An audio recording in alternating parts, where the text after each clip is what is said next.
Meetings back, posted here in the council chambers. If you now please join me in rising for a moment of silence and the Pledge of Allegiance.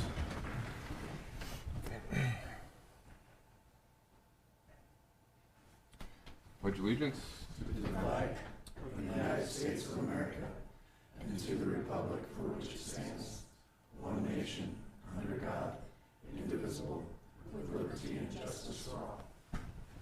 Okay, roll call please. Branquist. Here. Arns. Here. Merrill. Here. McCarthy. Here. Murin. Here. Jackson. Here. Clausen. Here. Hildebrand. Here. Okay, with that, I would look for motion to approve the consent agenda. Second. Motion second. If no discussion, please vote.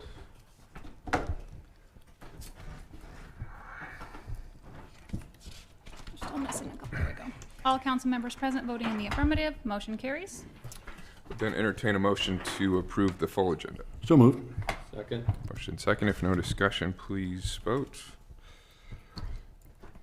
All council members present voting in the affirmative. Motion carries. Okay, that takes us to public hearings and related action. Item number 8. I will now open this public hearing to review the City of Norfolk's fiscal year 2021-2022 municipal budget. And to kick off the discussion, I think we'll be hearing from Andy Colvin, our city administrator. As soon as I can get things put back here that Tracy worked so hard. Okay, all right. As a note here, we have a series of public hearings related to the budget, so we will take them all together. So items 8, 9, and 10, those public hearings will commence right now with Andy kicking it off. Thank you, Mayor and Council. Well, after a pretty eventful 2020 and 2021 fiscal year, we had started developing the 2021-22 budget actually early last spring and late winter. What people commonly don't realize is we only get about a few months break between budgets before we start planning for the next fiscal year. But staff worked very hard to put this together. Council, yourselves dedicated a lot of time going through this, and so it's my pleasure to present some highlights for our budget. But go to the next slide, Steve. Well, what I like to do is just kind of provide a little bit of a year in review, highlighting some things that we got done over the last year. I won't spend too much time on these individually. But these are all based on City Council goals that you've all identified throughout the budget process for many years, and we've added goals onto this as time has gone on. But community engagement and public relations, we've continued to add features to the website. That has been a work in progress now that we've had in place for a year or two, and certainly we'll continue to build upon that. Enhanced social media process and wanting to highlight city projects and some of the great things that our employees do each and every day, as well as enhancing that transparency and communication with the public. Public Works, flood control has been a pretty big part of our future planning here for the last number of years.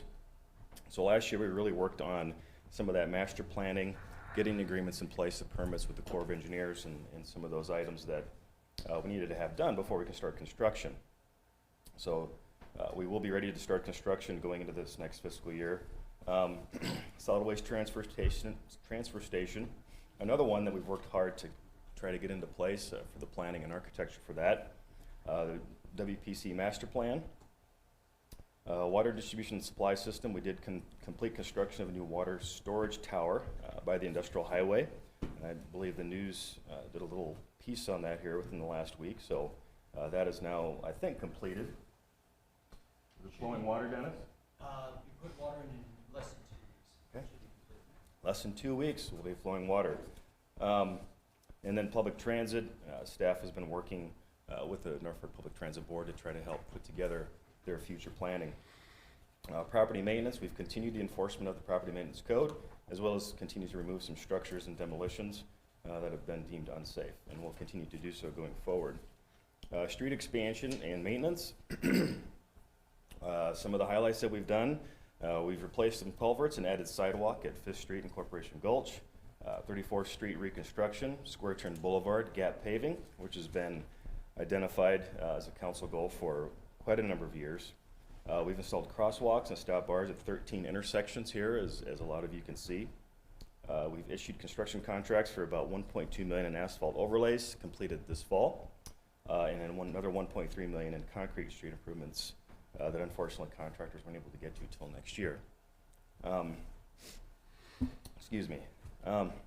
We've continued to work on concrete panel replacements throughout the community, and we've continued our engineering and design of Benjamin Avenue, which we hope and should start some construction going on next year. But as we all know, that's a very, very complicated project and will involve a number of years to try to get into place. Economic development, one of the highlights that we've got is completion of the business park.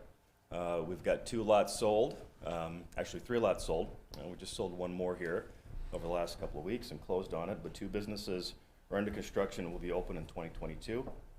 We have extended infrastructure to the Northeast Industrial Area, and we completed 13 RFPs this year from the Department of Economic Development, which is a pretty significant increase from what we've seen over the last few years before that. And of course, housing developments seem to continue to be moving along, and the Growing Together initiative. Next, there you go, Steve. Good, he's doing a good job following along with me. Excuse me, my allergies kicked in with me this weekend. They finally caught up. I spent some time outside that I haven't done that for quite a while, so you'll have to pardon me. So Parks and Rec, we've continued acquisition of land to complete field expansions at Tazuka, and we've completed construction of River Point Square, which has been received pretty well by the public, as we've seen a number of events held there already. New play structure at Skyview Park, which I understand continues to get quite a bit of use.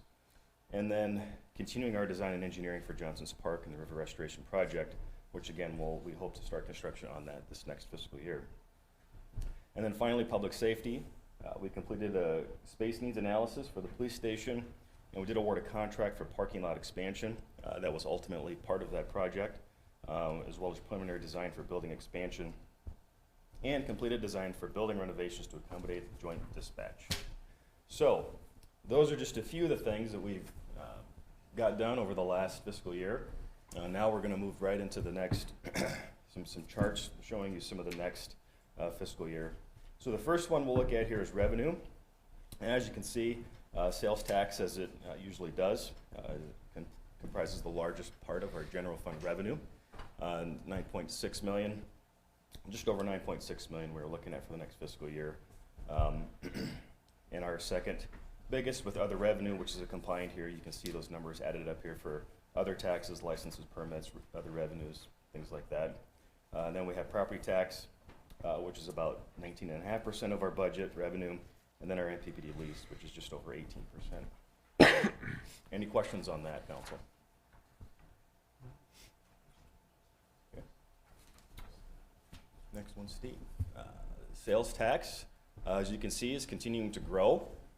Those 3 years in the middle where there was a voter-approved half-cent for the library, those kind of threw everything out of whack. But you'll see since that sales tax came off in 2018, we've continued to see an increase. We're looking at around $9.7 million for the next fiscal year for sales tax. MPPD lease, as you can see, has remained relatively flat as their rates have remained relatively flat. So most of our revenue growth would be attributable to load growth, new and expanding businesses and housing that would be added on to our electrical system. Feel free to stop me at any time, Council, if anybody has a question on any of these. 2021-2022 assessed valuation, we are just over 1.9 billion, which is just over a 4% increase over the last fiscal year. And the levy rate comparison, the city is proposed to change and modify, or excuse me, and raise the levy rate this next fiscal year, but that still leaves us the third lowest tax levy in the state of Nebraska among cities that are in our comparable class, assuming the other cities don't change their rates. Property tax overview. This is always a helpful bit of information so folks can see where their tax dollars go. As you can see, the city of Norfolk is about 13% of the property tax bill that you would see on a typical a $100,000 home, that's about $255. Now that is based on 2020 levy rates, because we're always going to be about a year behind on that. General fund expenditures by division and function. This pie is becoming increasingly balanced, I would say, as we're trying to spread out our services and our revenue growth and budget growth among several divisions. But of course, you can see police and fire do take up a large portion of that for the wonderful services they do provide us, as well as administration, and then you'll see Parks and Rec and street maintenance. Their budgets have grown with the amount of services that we've tried to increase here over the last number of years. So you'll see that reflected in this chart. Enterprise fund expenditures, this is an important one for the public to know. One of the council's goals is to spend a majority of the funds from our enterprises on capital expenditures, so you can see that we're still staying on track with that at 46% is on capital expenditures, whereas only 17.8% is on personnel. All right, looking ahead, looking into the fun stuff here for the next fiscal year. All right, Steve. Next one. Yep. All right, street maintenance and construction. This is one where you'll see significant dollars being invested into our community. Some of these are for future construction as well, particularly with 8th Street from Michigan to Omaha, and then Michigan Avenue from 7th to 10th and Wood to 13th. Those are ones that have been brought before the council here over the last year or so. And so we are moving those forward into design for this next fiscal year, which then the following fiscal year we'll be looking at construction. But it will take about a year to get those designed and get the funding built in for that. The First and Norfolk Bridge project, just over $2.5 million. Benjamin Avenue reconstruction from 1st to 13th, we're at about just under $9.4 million. And then we're still looking to do just under $1.5 million in contract work for construction, for concrete construction. Flood control, we have levee recertification. That's work that will actually be done. We're estimating about $2.5 million in next fiscal year. The grit removal system, if you remember, I did talk about the WPC master plan that did identify that grit removal system. So now we're going to see that getting into construction this next fiscal year. Transfer station improvements and the truck maintenance facility, those two are tied together. As you can see, public safety will have $125,000 for continued architecture and design, as well as police body cameras. I thought it was important to note that in here, that our budget for this next fiscal year does include body cameras for our police officers. And then, of course, the fire and rescue will be getting a new ambulance. Parks, recreation, and trails. Landscape master plan, we're anticipating using some of that this next fiscal year for some pretty significant landscaping projects. That fund has been building up here over the number of years as the council's been allocating funding for that. So we've got a good amount of money. I think that we can make a pretty visible impression for the community. So we're going to get to work on that this next fiscal year. $387,000 for park expansion. Johnson Park improvements, just under $2.3 million. North Fork River restoration, about $2.7 million. And then Liberty Bell Park planning and design and improvement, $185,000. That is funding the council has already allocated to put together the future vision for Liberty Bell. And then general park expansion of $224,000. There's some other projects. Now, some of these expansions include land acquisition, park improvements, playground improvements, those kinds of things that we can use throughout the year. Memorial baseball field turf for about $500,000, which we are also pursuing a grant, and you'll see that on tonight's agenda that we're applying for a grant from Game and Parks. Sports complex and indoor aquatic center, we're going to be doing some planning and design for that coming up here over the next fiscal year. And then an East Benjamin Avenue trail for $465,000. And some other notable projects, the library store walk and play area. The library did budget about $200,000 for that, to be in that parcel just to the north of the library, to do something with that land. There is some funding left over from the construction of the library, so that's what that money will be used to go towards. Andy, Yes. Let me take you back just a little bit to Yeah. to the flood control. Could you just briefly talk about FEMA's past inclusion in what they helped us do in the flood control and this year's decision not to participate in that? Steve would probably be a better authority on that. I'll turn it over to Steve Ramus. He's had the most one-on-one contact with Sure, them on that's that. fine. Council, as a function of the 2019 flood, as we engaged with FEMA, we tried to maximize, the amount of repairs to the levee system that we could within that. In the process, FEMA was, they were focused on their role to recover us to pre-2019 conditions. There's some activity. Every year we have a review of our flood control system with the U.S. Army Corps of Engineers, and we get a report back from them. There are multiple head walls or storm sewer systems that penetrate the flood control system and empty into the low channel there. And over time, over the 50-year life of that levee, those have slowly deteriorated. And so there was conversation with FEMA as was there or wasn't there any damage to those 5 systems during that 2019 flood. And ultimately, the decision back from FEMA was, in their opinion, there was no discernible change in condition between the 2018 Army Corps of Engineers review and report and the post-flood condition of those systems. It was about $1.5 million in potential repair costs that we were discussing with them through that process. And again, ultimately, they felt and supported back through documentation that post-flood condition was not that different than pre-flood condition on those 5 units that we had presented to them. So they weren't eligible for FEMA participation. Thank you. I'll just add to that. Is there it's probably worth talking about, since there's 2.5 million in this, of the reasoning we're going through the recertification, the importance of it.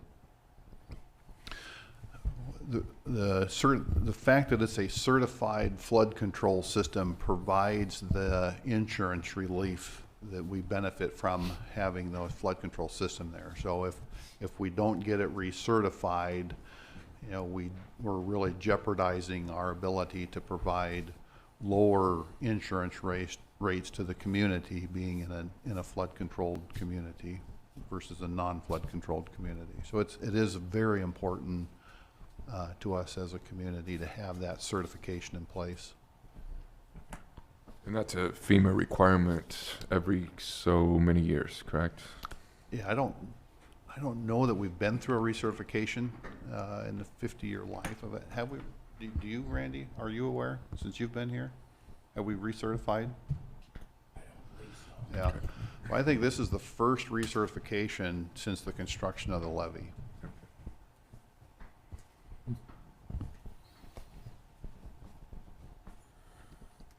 Thank you, Andy. Yeah, no problem.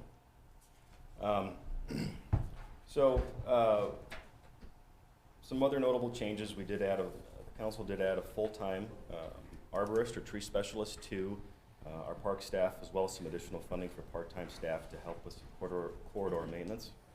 And then there was a full-time employee added to IT to help with some of our growing technology needs across the city. So with that, I would be happy to answer any questions, or if there's anything else you'd like us to touch on. Staff is here today, so we are prepared to try to address anything that you might want to know more about. I don't have any questions per se. I will just comment that through the process, we had quite a bit of interaction amongst council and staff, and I think this year's budget was presented very well. And as far as I know, everybody seems to be quite satisfied with it. Thank you, Councilman. I would just comment in terms of background. for public record, that the process is quite involved. Andy talked about that at the beginning. That almost as soon as one budget is established, you start working on the next year's budget, and that process ultimately culminates in 3 days of budget review sessions with the council, and that happened, early August, late July? Late July, early August. Yeah. And so it is, as the councilman stated, an interactive process with the elected officials, and we appreciate the work that the staff puts into crafting a responsible budget year to year, but one that also allows for new growth opportunities and development throughout the community. So, is there any other questions or comments while we have Andy up here? Okay, I think you're off the hook. Thanks, Andy. Thank you. So again, these are public hearings, so anyone wishing to make comment can do so now.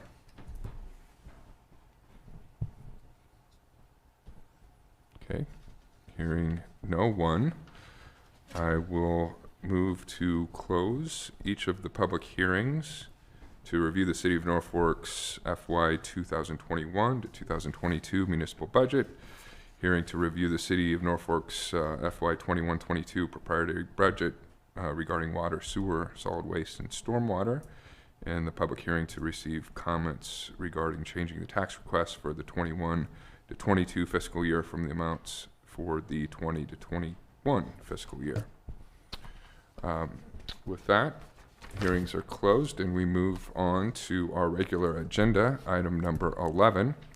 So I will look for a motion to consider the Norfolk Public Transportation System's request for financial assistance from the City of Norfolk in the amount of $309,533.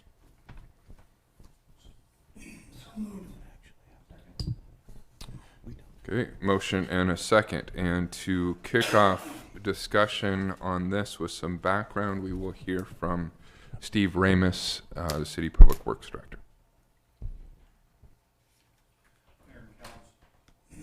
Mayor and Council, I do sit on the Transit Board to represent the city's interest on that board.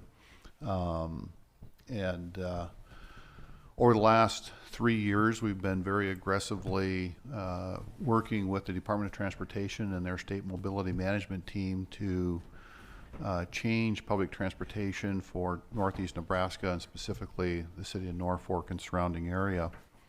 For about the last year and a half, I would say, we've been heavily engaged on a conversation of flex routes with them. We had presented some information in a budget request back in May, and so today is bringing that back to the table for additional conversation.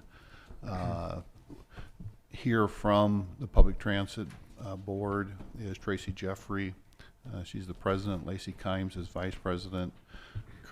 Jeannie Dorneman is the transit manager. And then representing the state mobility management team is Corrine Donahue. And I believe they have a presentation that they'd like to present to council.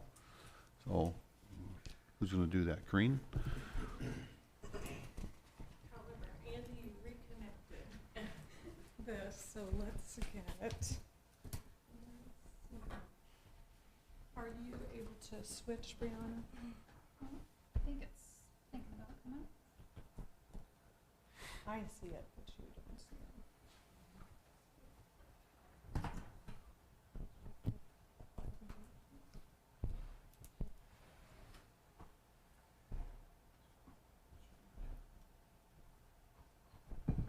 Should I unplug? Maybe. And then I'll try again.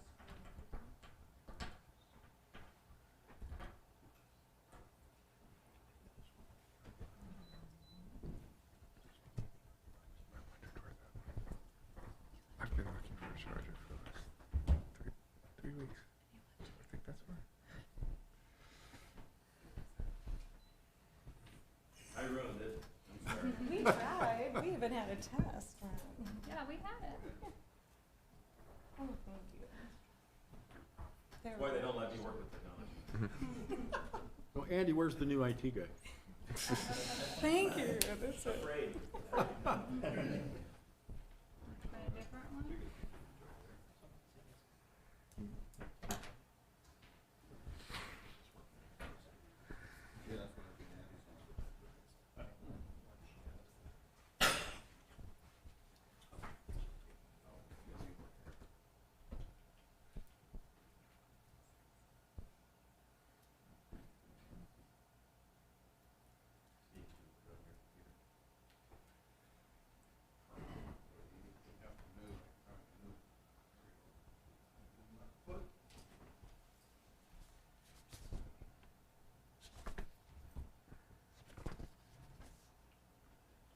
So we're connected over here now?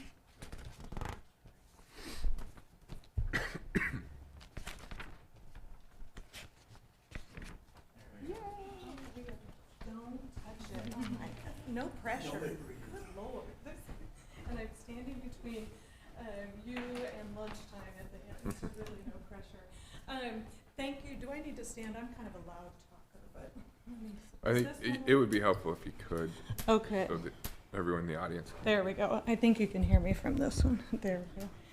Anyway, thank you for having us this afternoon. Corrine Donahue, I work for Olson, but I am the project manager for Nebraska Department of Transportation Mobility Management.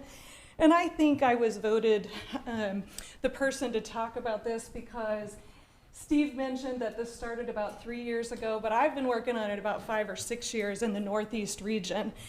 And Nebraska Department of Transportation actually had public hearings in the Northeast region. So if you see our small purple area on the top right side, Norfolk is one of the stars that are there. When we had the public meetings, it was overwhelmingly heard that we want more transit service in Norfolk. That's what we heard. We want more. We want more. But we said, well, what does that mean exactly? Is that taxi service? What does that mean? So in 2019, as Steve mentioned, the direction that we were given as the mobility management team, we need to come out and look in Norfolk, will flex routes really work? Is this something our community really wants to see? So that all happened in 2019, and you start working on this process for a plan as you guys have been through. We had many, many partners at the table. We had the city of Norfolk, we had the mayor, we had Norfolk Public Transportation, we had Ponca Express, which is a representative of the Ponca tribe. We also had the local taxi service, and that ownership has been changed since 2019, but we had many, many partners at the table. And one of the first things we looked at is, what did the city of Norfolk do 10 years ago and 20 years ago about public transportation, and did they even talk about it? And these plans might look familiar to you because you updated yours just in the last couple of years. But all the way back in 2006, the city comp plan actually identified public transportation, and we need more of it. So it's not something that just happened 5 years ago. This was almost 20 years ago that we were talking about public transportation. In addition, Ponca tribe, as you guys may know, that they actually have 5 service areas. There's not a reservation, but they have 5 service areas. So they have Omaha, Lincoln, Norfolk, Niobrara, and Sioux City. And in Norfolk, they actually identified public transportation because it's one of their hubs of where they're connecting people to all of their sites. So again, they too recognized, let me see, there we go, that they need more transit service. It was just about defining exactly what that means.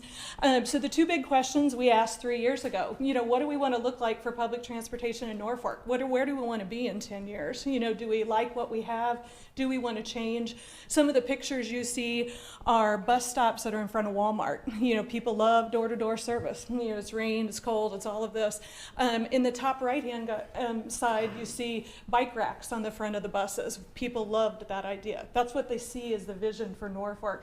Andy just talked about 4 trails projects that you guys are going to have in place in the next 5 years, which is pretty amazing.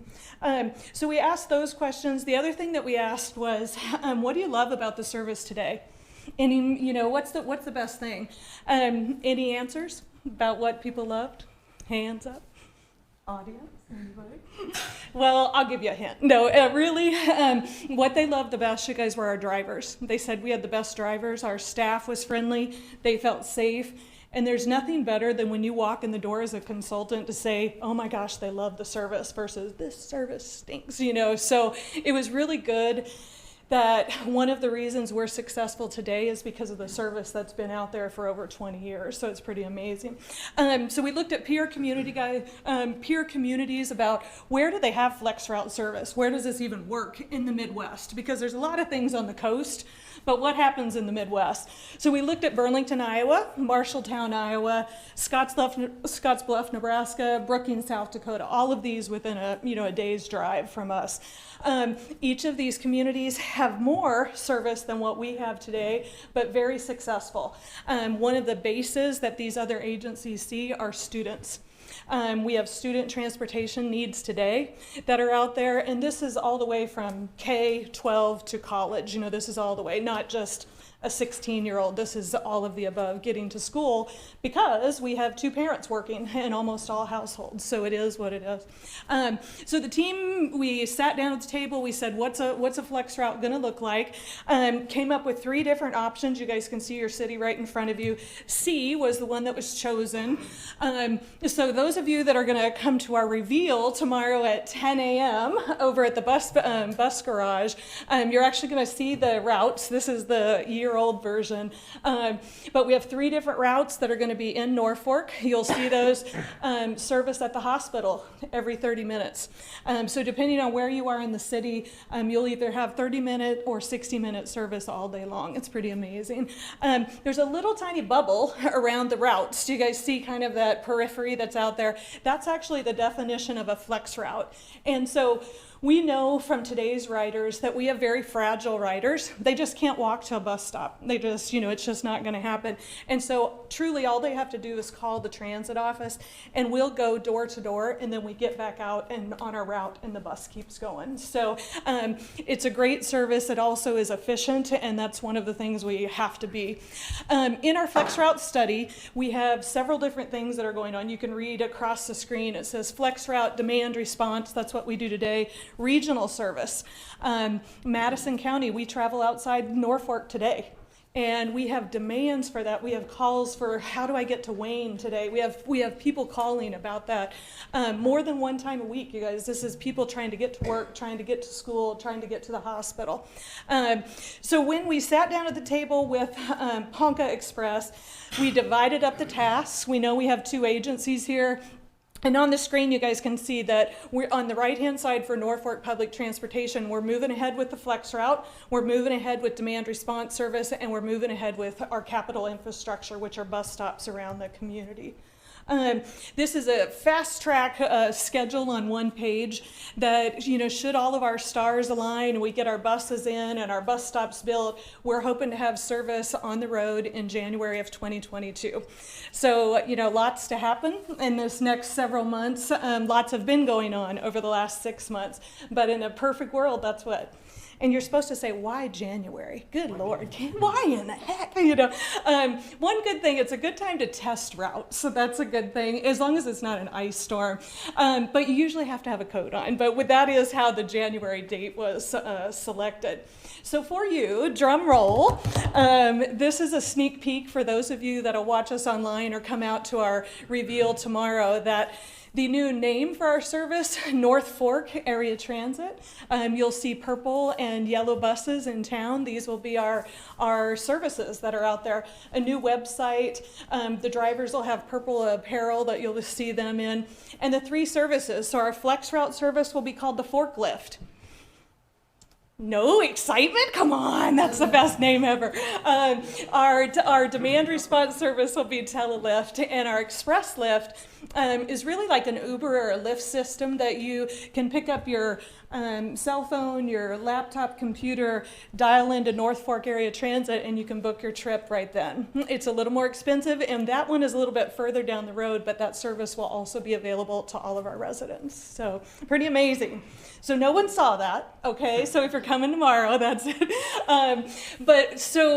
We just wanted to talk about the last few slides.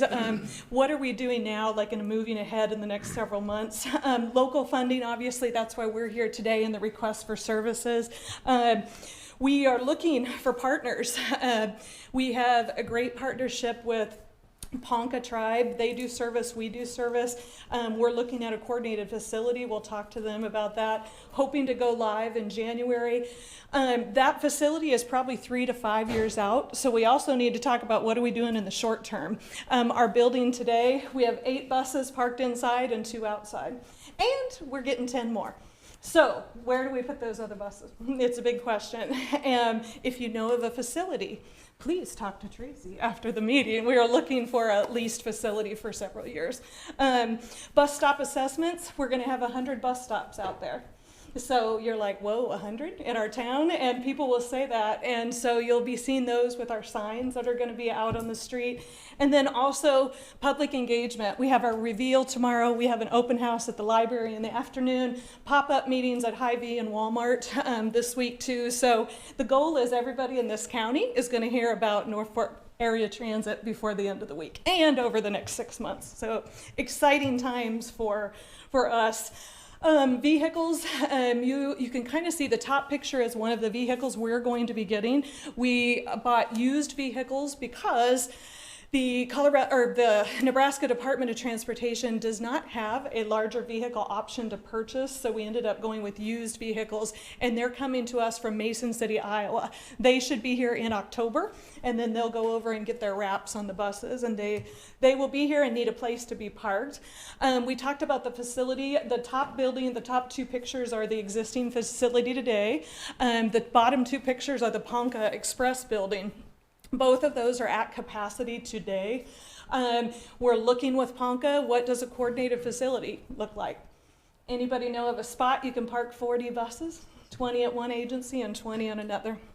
A lot of vehicles, but we need them. We have to have them for our service. It's part of where we go. When we look at those sites for the facilities, at the end of the day, Ponca has to say, yes, this is going to work for us. Norfolk Public Transportation says this is going to work for us, and then we move forward with a joint facility. We talked about short-term facilities. We are currently working with the senior center. They have a site for administration to potentially move in.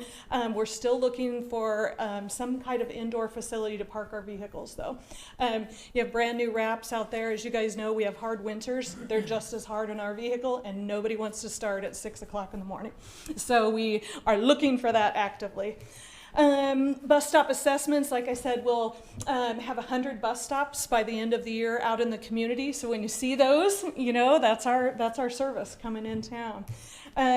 Public engagement, we are clear at the bottom of the chart for our marketing team that was hired. Creative Revolutions is the agency that's helped Norfolk Public Transportation. Our reveal is tomorrow, and then again, we're still looking in January to get service on the road. Let's see, next steps and last slide, you guys. We will also have bike racks on the front of our vehicles. So there's an RFP, if you guys see that on the road, that we have to actually put a bid on the street and see who comes back with the bids for the bike racks. They ship them to the transit office, and then we have them installed locally here. We also will have a construction company that helps us with the 100 stops, make sure they're accessible, make sure they're a continuous path, as all of our transit riders are pedestrians. So we have to have a safe connection for all riders. And then marketing, you guys, you'll see our team, you'll see Tracy, and you'll see Lacey out at many meetings in the next 6 months. And, please ask questions, please come to the events. On the first day, do we make them pledge to say, I promise to be at your ribbon cutting? Can we do that on the council presentation? But it'd be great when we get that reveal at the beginning of the year. It'd be great if you guys could come out and help us cut the ribbon for the service. That's it for the presentation. Happy to answer any questions, or if the board wants to. I got a question. Yes, sir. Okay, so under it's on page 16 for youth population. So nearly 14% of this is used by the youth population of the area. How much of that 14% are kids K through 12 going to or from schools? Good. Sorry, just writing your question. Today, annually, we have about 40,000 trips, and a third of those 40,000 trips are school kids, which pay $2 per ride today. And so Those, I would say they're going either to school or to their home. So it's, and out of that, Jeannie, would I say 95% of that is to school and to home, correct? Yeah. So, one of the things that I did not see, and I read this report several times, as far as community partners, we do not have any engagement from our public school systems currently with this. We actually have reached out to Norfolk Public Schools. I do believe we had requested a board agenda item, and Tracy is working with the, I think it's a board chair, Tracy, is that correct? Yes, to see if we're able to go and request funding, a portion of the funding based on the existing ridership. So that is our plan, to approach the board. They, as you guys know, many budgets are already passed, so we may miss this cycle, but we certainly would go there every year. If you can get on the agenda. If we can get on an agenda. There you go. If you have a way to do that that's quick, we would love to. I'm just looking at the youth population, the need for it, and I didn't see the public schools as Over 30% of our ridership are youth. a, are you? And that will only continue to grow when we have our flex routes. Yep. And you're considering 18 and under is free? Correct. If we're able to get, Not free, I guess I would say no charge. well, no charge. We say no fare. Yes, exactly. But if we're able to get funding for that, we're hoping anyone 18 and under can ride our bus all year round. That would be our goal. And have you considered if 18 and under wasn't looked upon favorably by the council, what the difference in fare may be? We do have an estimate from the existing ridership. I believe for last year, and I apologize, I don't have it in front, it was about $20,000 in revenue just from our existing youth ridership. Now, as our ridership grows, those numbers would grow too. But our initial discussions with the board, Norfolk Public Transportation, were a request of approximately $25,000 to cover youth ridership for 1 year. Current youth ridership, Correct. which is pegged at how many people? What's 30% of 40,000? I don't know that exact number. Oh, that would be Somebody- 12,000. There you go. Yeah. There you go. Okay. And how many students in the Norfolk Public Schools? I don't know. Do you guys know that one? Do you, anybody know? Yeah, we'll have to look. We'll find out though. Okay. Yeah. So that is, that's 12,000 people. Would that be safe to say 24,000 rides? Or how do you parse that out? Well, ours is 12,000 trips, so it's probably 6,000 because it's to and from, Okay, so- from ridership.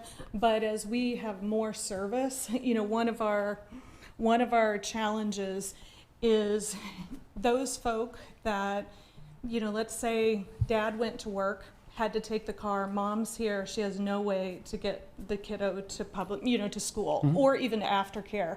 Those are the folk that we need to target because we don't want them at home. We want them at school. They need to be there. Okay. And so that's the factor that's a little bit unknown.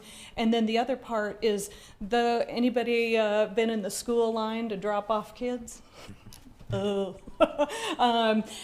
If we can get 10% of those that are waiting in line to switch over to our bus just because it's easy, it's safe, that's also one of our goals. Now that takes marketing, that takes parents getting on a bus to make sure it's safe. My kid's on a bus, I need to make sure. But that's why we're here. We want to make sure that's the voice that's heard out there too. So you're figuring approximately 6,000 kids now? Yes, plus or minus. Plus or minus. Okay. Thank you. Yep, great question. So of the, I would, if I can here, just to follow up on that question, that if we go youth U18 at no cost, that would just be for the flex route. So where those students are currently being transported or contracted by their parents to get to and from school, that would probably continue if somebody wanted to use the demand response system.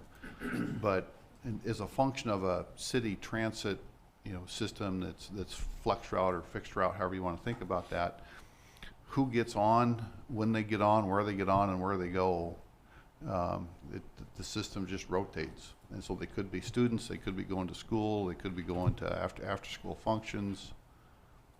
You know, we don't control who gets on that fixed route system or flex route system and where they go. Whereas currently on the demand response system, you know, that's more of, they're being contracted per se to pick up that student and take them somewhere specific. So parents would be on the contract system if they wanted their kids to go to school?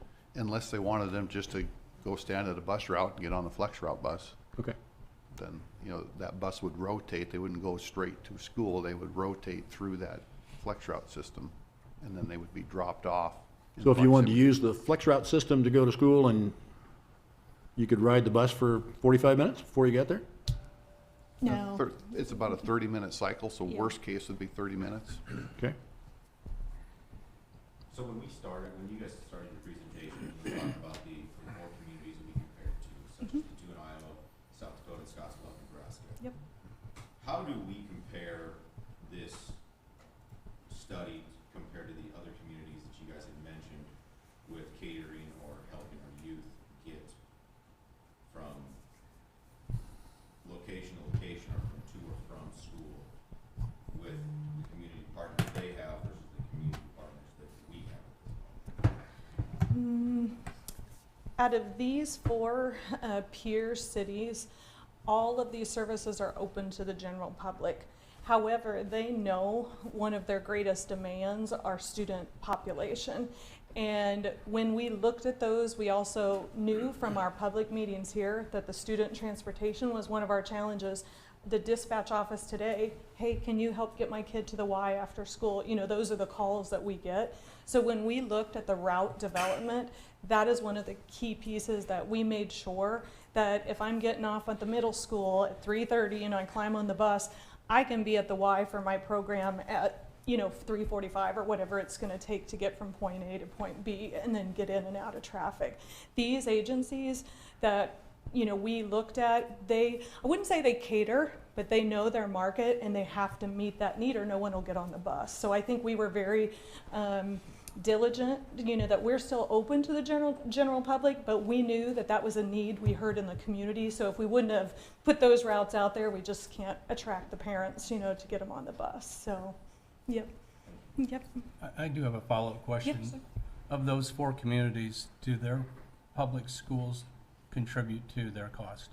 You know what? I don't know that, but we can find out. I don't know it in front of me. I know they have local partners, but I'll find out if the school district is on one of those. We can easily follow up with those. Okay. Yep. Mm-hmm. Question on the used vehicles.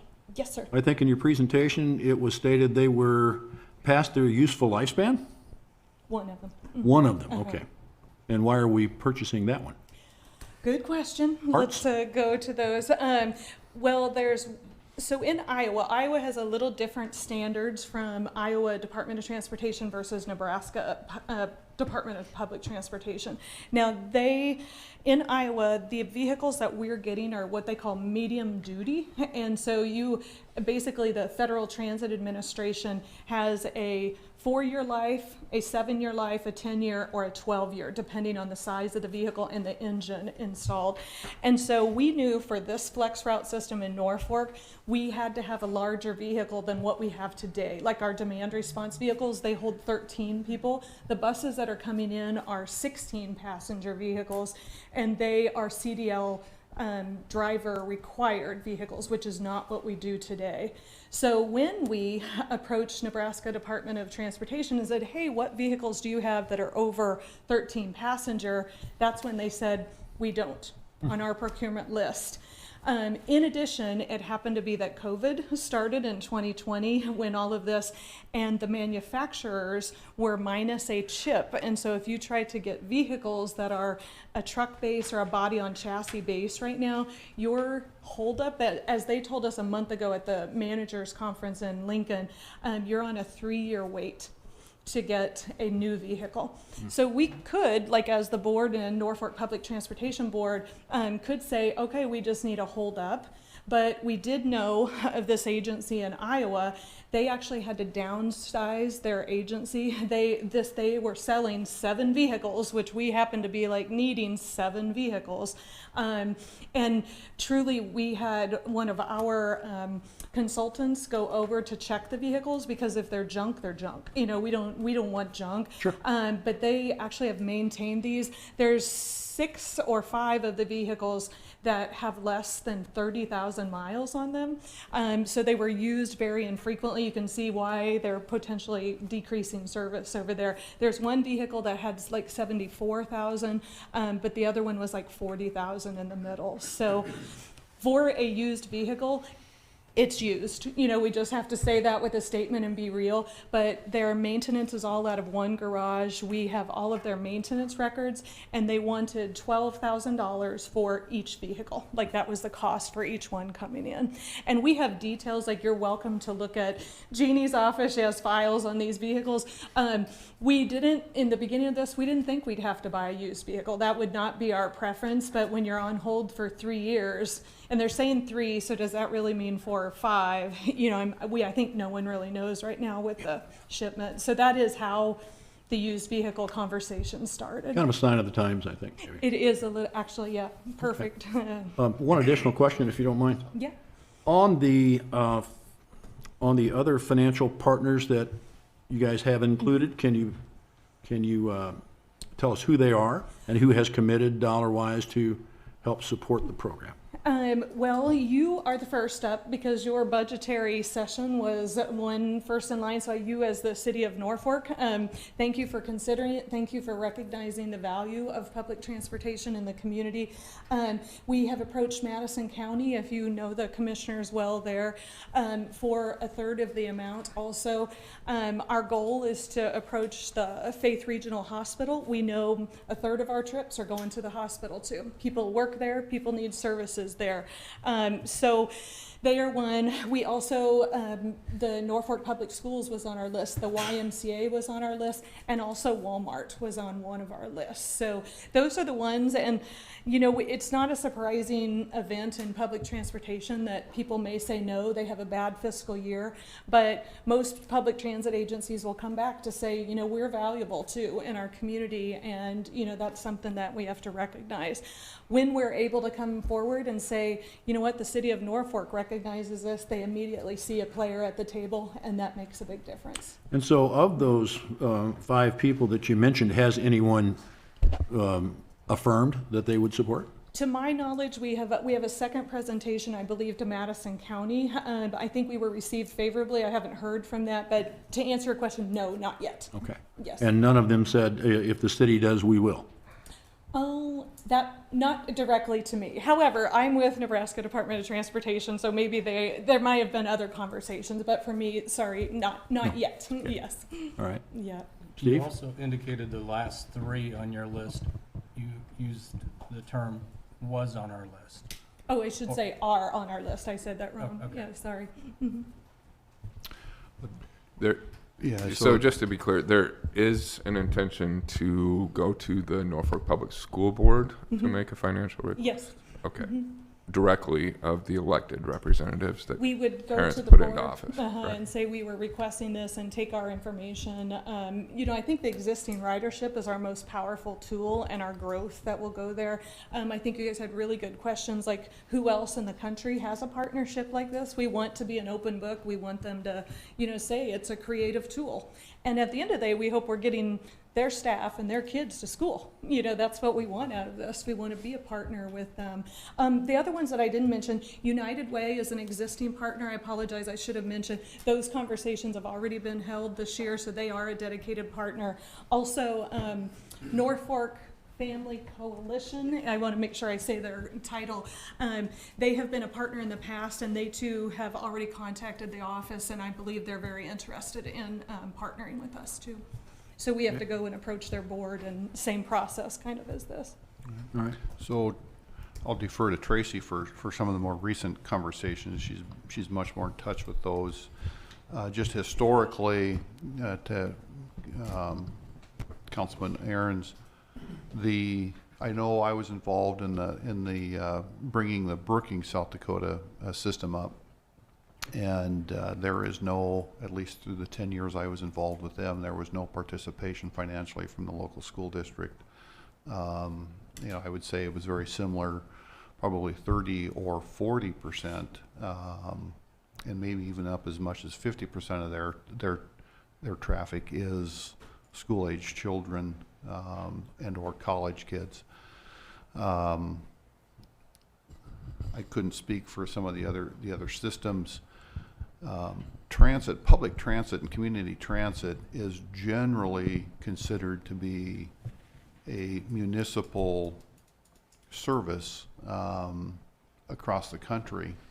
And, you know, I think our structure here is no different than, again, I was on the board of transit out in Stockton, California for a while, and you know, that was a municipal system there, certainly a larger system similar to Omaha or Lincoln for us.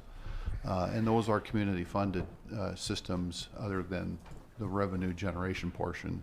But I think the model that we've been presenting and the potential partners are very much in line with what you're going to see around the country. I'm not aware of any school district participation in Scotts Bluff. Kearney's another one that I tend to be in more contact with. I'm not aware of anything there. I think one of the things that we run into is the conversation of statutorily where can they spend their money. We haven't gotten that deep into the conversation with the school district. I don't know if they have multiple colors of money that they can spend differently. But I do know that just like us, we're up against statutory constraints on some of the dollars and what we can spend them on, and they're in a similar situation. Northeast Community College, certainly another partner, their potential partner that was not mentioned. You know, I think there's a lot of exciting potential there with that group. I know in Brookings, the community, South Dakota State University was one of the local partners with us there, and I really think that the school does have a seat on the board. Amanda Nip is on our board. She represents Northeast.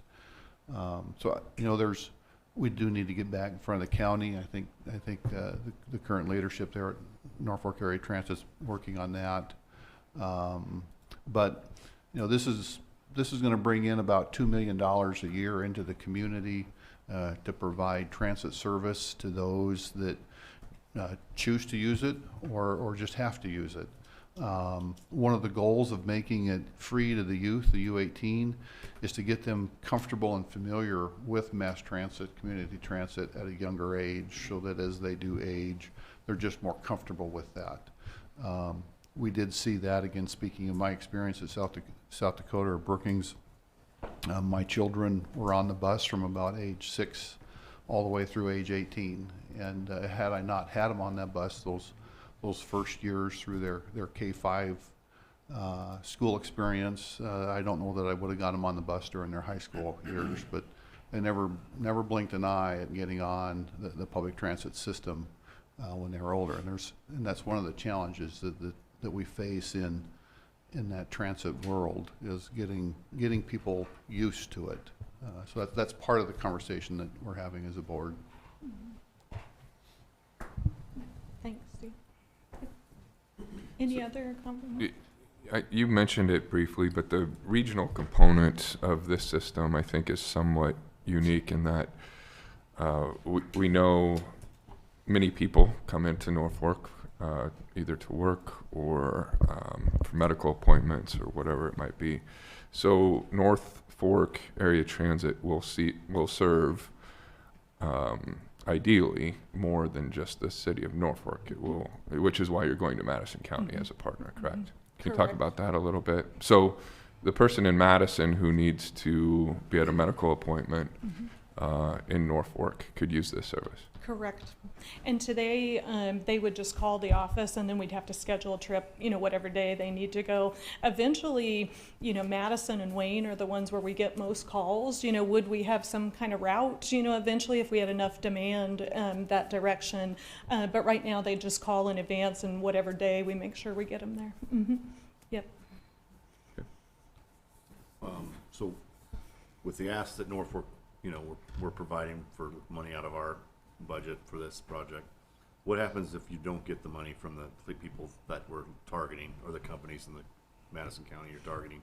Where's that, who fills that shortfall?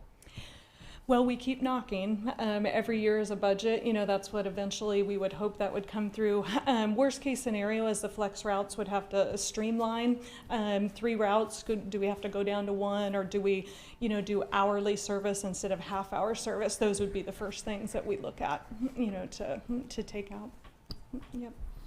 So when you look at those communities where we're considering purchasing those buses, was the reason for their pulling that back similar to what we're talking about now? No, theirs was actually, they had, I think, 7 counties in their service area, where we have Norfolk and then Madison County. Now, we do go outside of Madison, but it's very rare. But they actually had a service area of 7 counties, and the periphery counties, for example, you know, they might have had a dialysis patient that used a system for 3 years, and then they may have passed away, and so there wasn't a demand out there. But theirs was more the rural service around their major city of Mason City just died off, you know, and that was it. And so they decided as the agency to downsize those. And I do, now this is just hearsay, I haven't seen the numbers, but they did say they do have service there, it's just not regular service. So my guess is they have to go there maybe twice a week, maybe once every other week. You know, I don't know it exactly, but I'm guessing it's not in, you know, it didn't go to 0 service, but I'm guessing it was downscaled. Yep. And from their numbers of losing 7 vehicles, I'm just from experience, I'm pretty sure that's probably what happened. I haven't seen it in writing yet, though. So you think they took a little bit too big a bite in the Either that, in the onset? well, or yeah, that's a good. I'll ask that. That's a good question. Or, you know, did they have a group of population that moved out that was there and used it, or they had an agency that moved out of town or moved in? You know, something like that happened for sure. A shift Triggered that, huh? Okay, Yep. thank you. Yeah, good question. That was a 7-county region? you I said? believe so. I think they have 7 counties. I'll double check that, but I'm almost positive that's it. Another, we will be going out for at least one foundation ask as well to assist with ongoing operational expenses. The Sherwood Foundation has sponsored several projects, either with capital startup costs and or operations. And we think that, again, looking at that U18 being potentially free service on the flex route system, and recognizing kind of the population that we're currently serving, we think that the Sherwood Foundation would look favorably at providing us some operational grant for that. You know, with the ask from the city right now, we would be about 50% funded operationally for the year. And so when you go and you ask for these folks to participate, is that a multi-year ask, or is that an annual ask? Where I have most experiences is you go and have an annual ask and you show the years out too. So there's no surprises. It's an open book. You know, we want people to know how much transit costs. You know, it's part of our story, you know, and we want them to feel the value. Typically, especially private business, have a 1-year budget. And so if we hit one, but hey, we'll be back, you know, tell us when to come next year. And that's how we do the out years. So in the ensuing years, you would have the statistics and the demographics to make your case or not make your case. Correct. Yeah, and some believe in it anyway. You know, that even if their ridership were down, they still believe transit is good for your city in general, because you provide options, mobility for anyone. And you know, when we were able to keep, you know, Julie at her house, you know, instead of moving to an assisted living center, you know, she's a taxpayer, she's all of these good things, and we were able to keep her going to the doctor to get her shopping and Sure. all of those. And I would certainly be one of those people. Me too. Well, yeah. Yeah. I mean, I think it's important Yeah. to be able to offer those kinds of services to the public. Agree. Thank you. Yeah. I also think it's important to find out how they're going to get paid for. It is, that is. And we want people to know, like, really, that's why we're here. It's Sure. an open book, and we want, when we go out tomorrow with our reveal, and, okay, another sneak peek. And when we say it's only $1 to ride, you know what I mean? That's what our flex route's gonna cost, $1. Or you can buy a monthly pass for $30. You know, when your transportation budget is $40 a month, You know, that's a lot of money for some people. And so you have to, you know, we want them on our bus. We want everybody on our bus, you know. Yeah. They have a tank of gas. Exactly, for 1 week, especially with our big trucks here, you know how that goes. Yeah. And I do have just a couple of questions, and probably geared maybe more towards Steve. I mean, I think the report you have here is well detailed and certainly shows a need for additional transportation here. Looking at that budget, you have proposed signage. You know, we're gonna need additional signage, we're gonna need streets painted. Is that part of this, or is that something that'll come back to the city for additional signage? No, that's all part of the bus I stops. couldn't determine with that. Yeah, there's about, bus stops are, I don't have that right in front of me, but the bus stops are about 400,000. I don't know, is that about what we're showing in there? 432. 432,000. So that's all the signage, the concrete work, everything that would be. Construction of the shelters. Yeah. Not Yeah. shelters. That There'd one's be, not- yeah. of those 100, there might be 4 shelters maybe or something. We have 7 proposed, you know, sites. The shelters range anywhere from 2,000 to 10 or 11,000. We are actually being reimbursed 100% from the state right now, and so we're ordering 7, and we'll put those on the most used or highest activity locations. So that's not included in the cost of the 432, like you were saying. Yeah. Yep. Yeah, most of them are just a pole with a sign. And with a concrete pad that's accessible, so if the bus pulls up and if I'm in a wheelchair, I'm able to get out and get on my sidewalk, you know, from those. So of the 309,000 that is being asked of the city of Norfolk, that includes costs of the buses, right? 84,000 in total, and the rest of that is for operational cost. And startup costs. They start up in operational. Okay. Yeah, there's $201,200 is our hard startup cost share, local match for startup cost. And then there's 109,833 that's operational. For operations. You might mention that the new buses would be about 84,000 each. If we went new. Oh, if we had the new. Yeah, when we order when we have to replace the used vehicles, they're about $80,000 each. We do get 80% of that reimbursed, but there would be a local match when we have to go back and replace those though too. Yep. The good news, we do have Federal Transit Administration assistance. Capital is 80 and 20% local match. So we have a really great wave of federal dollars coming in with this project. The state match on that for operating is 25%. So we get 50 federal, 25 state, and then 25% local. So 75% of our operating costs are paid for from federal or state dollars. So this is a program that's bringing money in. Absolutely. It's taxpayer money, but it's money that's coming as a return. The way I look at it, as a return on taxpayer investment into Norfolk that we're not getting right now. Right. But we could by enhancing the service that we're offering. 75% is a good match. And just like we budget within the city and we have some deferred maintenance costs and vehicle replacement, our capital improvement program, and we have some sinking funds per se that address that.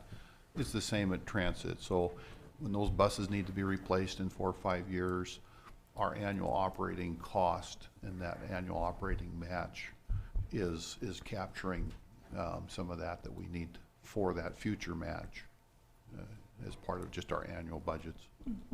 So we don't come back when we get new buses to ask for that. Is there any concern with hiring drivers, labor? We hope not. We want to be on our October payroll. Yeah, they'll be coming in. We'll need, with these routes, at least, 8 full-time drivers is what we're looking at. And we have part-time drivers today. So everyone will be CDL trained and it'll be 8 drivers. The buses will run from 6:30 to 6:30, just like if you're in Omaha or Lincoln and you see them, ours will be going around town.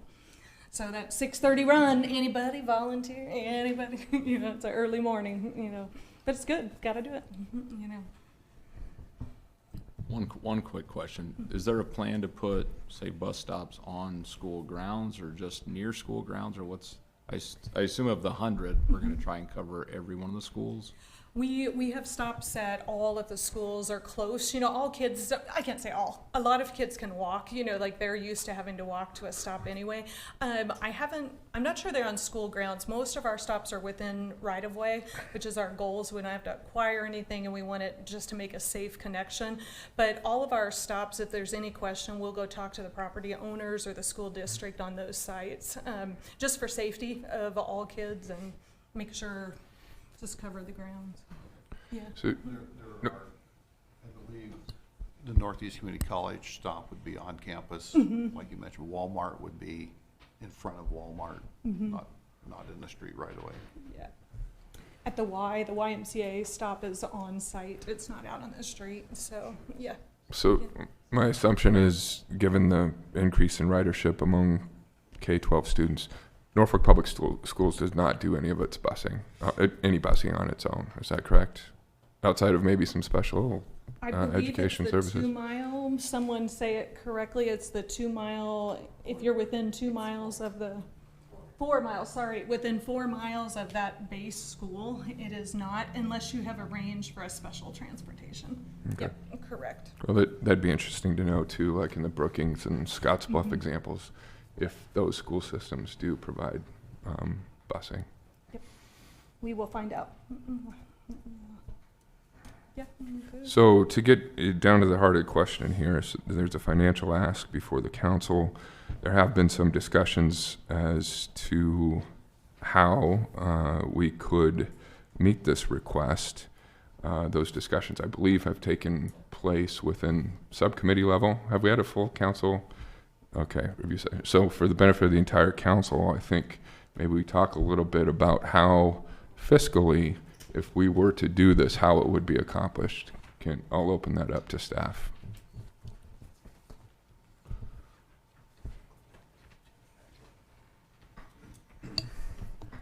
We had discussed several options for funding this. At the last subcommittee meeting we had, we had talked about possibly drawing down fund balance to fund this.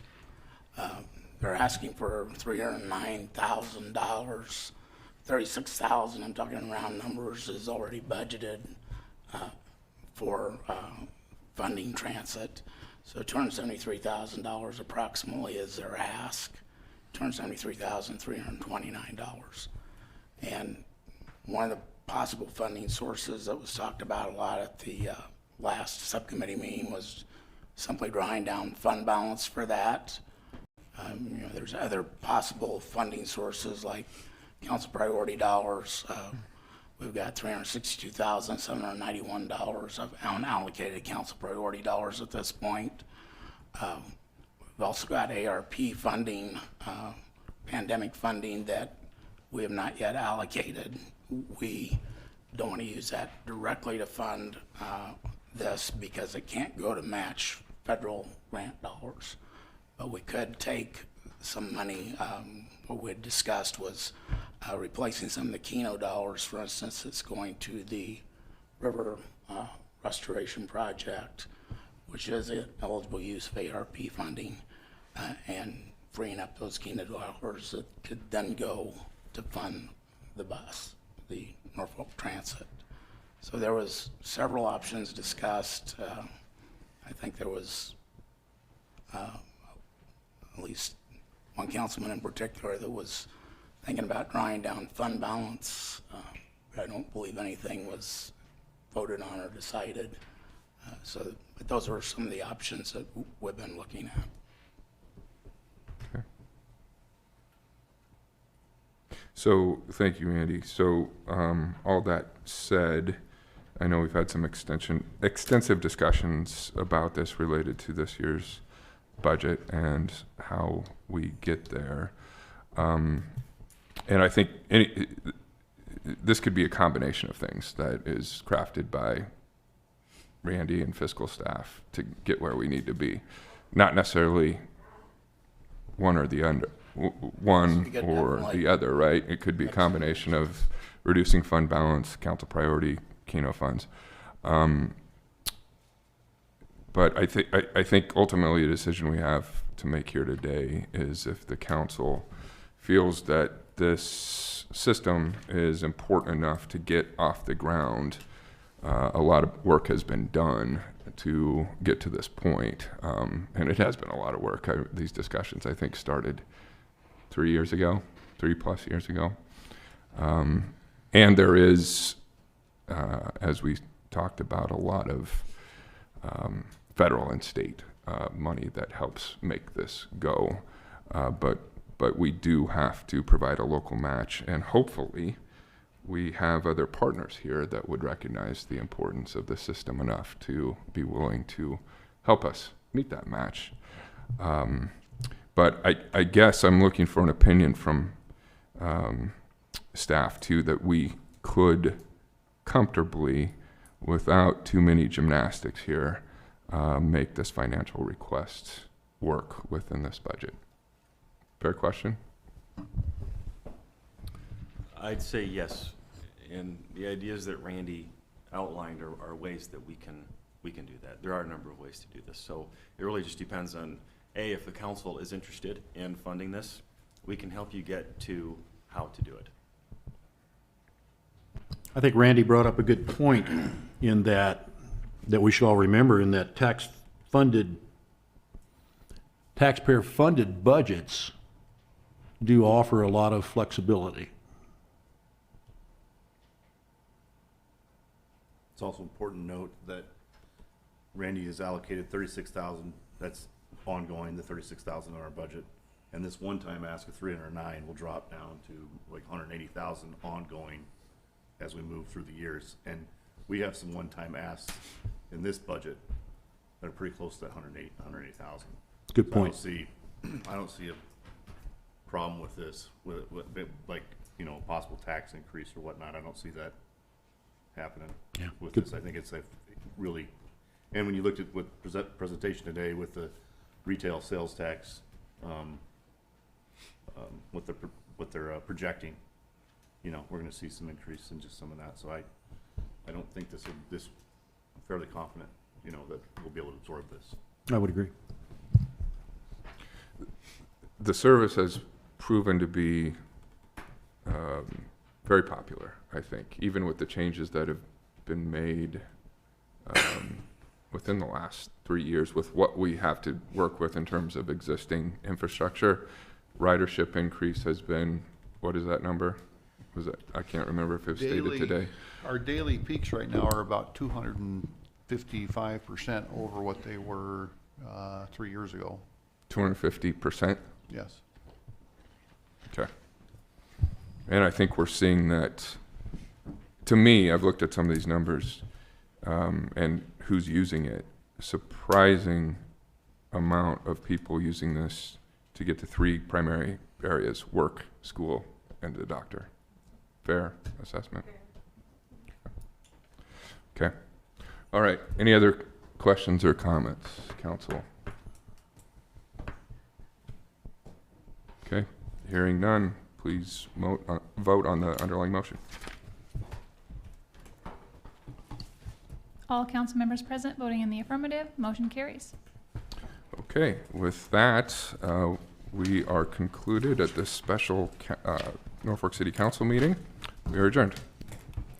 Mayor, can I say one more word? I just wanted to, one, thank you for your support for the transit, but this city will be the number 4 in Nebraska with services like this. You have Lincoln, you have Omaha, you have Scottsbluff, and you have Norfolk with flex route services. So from the Department of Transportation, it's a really good model